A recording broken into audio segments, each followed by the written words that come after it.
स्वाभिमानी न्यूज चॅनलच्या बातमीपत्रात आपले स्वागत। धुळे शहरातील नवीन उभारण्यात आलेल्या महापुरुषांच्या स्मारकाचे ऑडिट करा, भ्रष्टाचार निर्मूलन समितीचे मनपा प्रशासनाला निवेदन।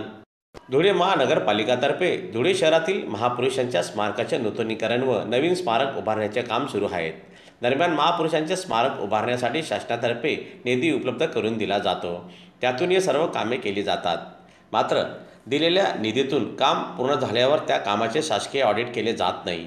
त्यामुळे शहरात झालेल्या सर्वच महापुरुषांच्या स्मारकासह सुशोभीकरण व नूतनीकरण कामाचे ऑडिट करण्यात यावे अशी मागणी धुळे जिल्हा अखिल भारतीय भ्रष्टाचार निर्मूलन संघर्ष समितीने केलेली असून त्या संदर्भात आज रोजी मनपा प्रशासनाला निवेदन देण्यात आले।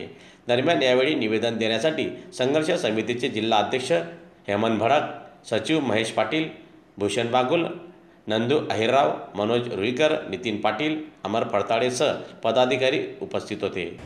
महापालिकेच्या अंतर्गत धुळे शहरामध्ये वेगवेगळे कलाशिल्प, दीपस्तंभ किंवा स्मारक, पुतळे यांची उभारणी करण्यात येत आहे। आणि जे कामं आता महापालिकेने हाती घेतलेले असतील या वर्ष दीड वर्षामध्ये, त्या स्मारकांचे किंवा कलाशिल्पांचे जे टेंडर निघालेले आहेत ते बाजार मूल्यापेक्षा 4 पटीने अधिकचे आहेत असा आमचा आरोप आहे स्पष्टपणे।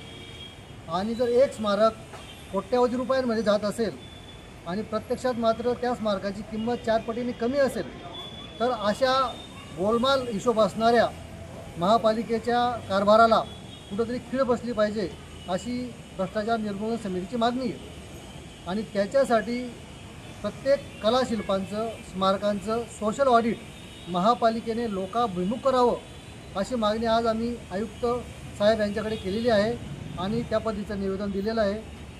संबंधित ऑडिट मिळाल्यानंतर अखिल भारतीय भ्रष्टाचार निर्मूलन समिती प्रत्यक्ष त्या ठिकाणी जाऊन त्या कामांची मोजणी MB बुकानुसार आहे की नाही आहे, त्या स्मारकांना वापरले गेलेलं मटेरियल त्या किमतीचं आहे की नाही आहे, त्या ठिकाणी IRC रूल वापरले गेले आहेत की नाही आहे, या सर्व बाबींची काटेकोर चौकशी करेल।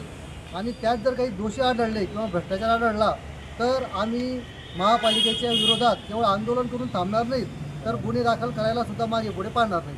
धन्यवाद।